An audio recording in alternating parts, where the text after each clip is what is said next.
একটা বছরের শেষ প্রান্তে দাঁড়িয়ে একজন ঈমানওয়ালা বান্দার, আল্লাহ প্রেমিক বান্দার অনুভূতিটা কি হওয়া দরকার। তাফসিরে কুরতুবীর মধ্যে জুনাইদ বাগদাদী রাহমাতুল্লাহি আলাইহির এই ঘটনাই আমাদেরকে শিক্ষা দেয়, একটা বছরের শেষ প্রান্তে দাঁড়িয়ে একটা ঈমানওয়ালার বান্দার অনুভূতিটা হওয়া দরকার এটাই ছিল, ওগো আল্লাহ সময় আপনার দেওয়া নিয়ামত। সময় কার দেওয়া নিয়ামত ভাই? আল্লাহ তাআলার দেওয়া নিয়ামত। আমার জীবন থেকে একটা একটা দিন করে, একটা একটা সপ্তাহ করে, একটা একটা মাস করে 365 দিনের একটা ক্যালেন্ডার কিন্তু শেষ হয়ে গেছে। কথা ঠিক কিনা ভাই? 365টা দিন আমার জীবন থেকে চলে গেছে। আর একটা বছরের শুরু লগ্নে মুহররম মাসের 3 তারিখ আজকে, এই একটা নতুন বছরের শুরুতে দাঁড়িয়ে আমার অনুভূতিটা হওয়া দরকার ছিল এমন, ওগো রব আমার জীবন থেকে একটা ক্যালেন্ডার শেষ হয়ে গেছে, আমার জীবন থেকে 365 দিন শেষ হয়ে গেছে। একটা একটা ইট খসে পড়ে পড়ে পড়ে আমার জীবনের দালান থেকে, আমার জীবনের ভবন থেকে, আমার জীবনের বিল্ডিং থেকে 365টা ইট খসে পড়ে গেছে। এই 365 দিনে আমার আমল নামা কি ভারী হয়েছে? নেক আমলের দ্বারা আমার আমলের পাল্লা কি ভারী হয়েছে, না গুনার কারণে আমার আমল নামাটা কি হয়েছে? ভারী হয়েছে। একটু চিন্তা করা দরকার। কি দরকার ছিল কিনা ভাই?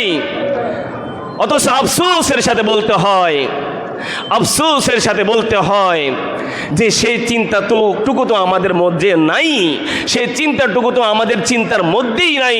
বরঞ্চ আমরা উন্মাদ হয়ে আছি বিশ্বকাপ নিয়ে, আমরা উন্মাদ হয়ে আছি বিশ্বকাপ খেলা নিয়ে, আমরা উন্মাদ হয়ে আছি বিশ্বকাপের মতো নিকৃষ্ট নাজায়েজ সবচেয়ে পাপের একটা বস্তুকে নিয়ে আমরা এমনভাবে উন্মাদ হয়ে আছি। আমি যেন লক্ষ্য করে বসে আছি আমার জীবনের সফলতা কোনটাই। আমি যেন বলতে বাধ্য, দিন ধর্ম গোল্লায় যাক, বিশ্বকাপ খেলা ঠিক থাক, নামাজ রোজায় গোল্লা যাক, গুনার আসবাব ঠিক থাক, নাউজুবিল্লাহ বলে না।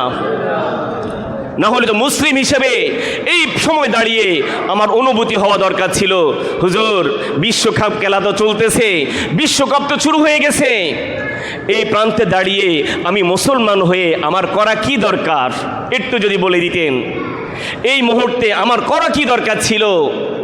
আজ পর্যন্ত এই দিন পর্যন্ত, আজকের আলোচনার আগ পর্যন্ত কেউ এই কথা আমাকে জিজ্ঞেস করেন নাই যে হুজুর বিশ্বকাপ খেলা নিয়ে কোরআন এবং সুন্নাহর আলোকে কোনো আলোচনা আছে কি না। অথচ অনেকে জিজ্ঞাসা করবেন হুজুর মুহররম মাসের কয়টা রোজা রাখতে হবে, মুহররম মাসে কয়টা রোজা রাখতে হবে, কি পরিমাণ মাল থাকলে যাকাত দিতে হয়। হুজুর আমার এই সমস্যাগুলো, রমজান মাস তো আসছে, আমি রোজা রাখতে পারবো কি পারবো না। হুজুর কোরবানির সময় আসছে, কোরবানির মাসলাগুলো নিয়ে একটু আলোচনা করেন। আরে বলেন কি না? একজন তো এই পর্যন্ত বলেন নাই হুজুর বিশ্বকাপ সারা পৃথিবীতে চলতেছে, এই মুহূর্তে মুসলমান হয়ে আমার করণীয় কি, আমার বর্জনীয় কি, এই মুহূর্তে ঈমান ঠিক রাখার জন্য আমরা করব কি আর বর্জন করব কি একটু যদি বলতেন। একজনও বলেন নাই, একজনও বলেন নাই।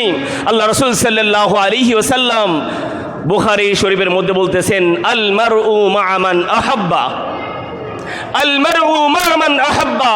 আল্লাহ রাসূল সাল্লাল্লাহু আলাইহি সাল্লাম বুখারী শরীফের মধ্যে বলতেছেন, এই জমিনে যে যাকে ভালোবাসবে কিয়ামতের দিন সে তার সাথে হাসর হবে, কিয়ামতের দিন তার সাথে তার নাসর হবে। বলি নাউজুবিল্লাহ, আরো জোরে বলেন নাউজুবিল্লাহ।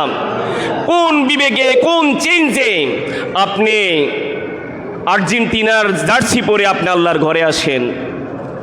কোন বিবেকে, কোন চেঞ্জে ব্রাজিলের জার্সি পরে আপনি আল্লাহ তাআলার দরবারে আসেন? ও মুসলমান, আর্জেন্টিনা তো এটা কি মুসলমান না? এটা মুসলমান দেশ না? আরে কথা বলেন, আর্জেন্টিনা মুসলমান দেশ না? মুসলমানের বন্ধু না? না খ্রিস্টান? ব্রাজিল এটা কি মুসলমানদের বন্ধু না শত্রু? মুসলমান না খ্রিস্টান? তাহলে খ্রিস্টানের জামা পরে আপনি আল্লাহ তাআলার দরবারে আসেন, এতটুকু বিবেক বুঝি আল্লাহ আপনাকে দেন নাই? এতটুকু চেঞ্জ বুঝি আল্লাহ আপনাকে দেন নাই? এটা খ্রিস্টানের পোশাক পরে আল্লাহ তাআলার দরবারে এসে দাঁড়াইতেছেন। তামাশা, তামাশা। দিন ধর্ম গোল্লায় যাক, রং তামাশা ঠিক থাক, দিন ধর্ম গোল্লায় যাক, বিশ্বকাপ খেলা ঠিক থাক, যেন আমরা এটাই বুঝাচ্ছি। আফসোস, আফসোস, আফসোস আমার নফসের জন্য, আফসোস আমার বিবেকের উপরে, আফসোস আমার বিবেকের উপরে। আমি আপনাদেরকে আঘাত করতেছি না, আমি আপনাদেরকে কষ্ট দেওয়া আমার উদ্দেশ্য না। আমি শুধু বুঝাতে চাইতেছি এটাই, আমি শুধু বুঝাতে চাইতেছি আপনাদেরকে এটাই, একটা বিধর্মীর জন্য আপনি কেন নিজের রাতকে কোরবানি করে দিচ্ছেন? একটা বিধর্মীর জন্য কেন আপনার আখিরাত কোরবানি করে দিচ্ছেন? একটা বিধর্মীর জন্য আপনি কেন আপনার দুনিয়া এবং আখিরাত বরবাদ করে দিচ্ছেন? আমার বলা শুধু উদ্দেশ্য এটাই, মুসলমান, আমরা মুসলমানের সন্তান, আমার দিলের মধ্যে আল্লাহর প্রেম আছে, আমার দিলের মধ্যে আমার রবের ভালোবাসা আছে, আমার দিলের মধ্যে আমার রবের প্রতি উজাড় বিশ্বাস আছে। আমি বিশ্বাস করি আমার রবের কাছে আমি সাক্ষ্য দিয়ে, আমার হিসাব দিয়ে আমি জান্নাতে যেতে হবে। আমার রবের হুকুম পালন করার জন্য আমি আসছি। আমি আপনাদেরকে বুঝাতে চাইতেছি শুধু এতটুকুই, আপনাদেরকে আঘাত করা আমার উদ্দেশ্য না। আমি আপনার বিবেককে একটু নাড়া দিতে চাই। একজন কাফের মুশরিক যদি আপনার কাছে এত প্রিয় হইতে পারে, আজকে আপনি বড় একটা কি লাগাইছেন, আরে কি বলে এটাকে, পর্দানি বলে, হ্যাঁ এটাকে পর্দা বলে। আপনি দেখেন খেলা শুরু হয়ে গেছে, খেলা শুরু হয়ে গেছে, চতুর্দিকে একটা এলার্ম চলতেছে, খেলা শুরু হয়ে গেছে, খেলা শুরু হয়ে গেছে। এই মুহূর্তে মজ্জেসা বলছে আল্লাহু আকবার, সবচেয়ে বড় যিনি, সবচেয়ে রব যিনি, যিনি তোমাকে এত নিয়ামত দিয়ে জমিনে পাঠিয়েছেন, সে রবের দরবারে ডাক আসছে, যাইতে হবে। আমি যেন বলতেছি তো সেটা একদিকে, আমার খেলা একদিকে। নাউজুবিল্লাহ বলে না? তাহলে আপনি কি বুঝে বসে আছেন মুসলমান? কি বুঝে বসে আছেন? আপনি বুঝে বসে আছেন দিন ধর্ম গোল্লায় যাক, বিশ্বকাপ খেলা ঠিক থাক, এটাই তো।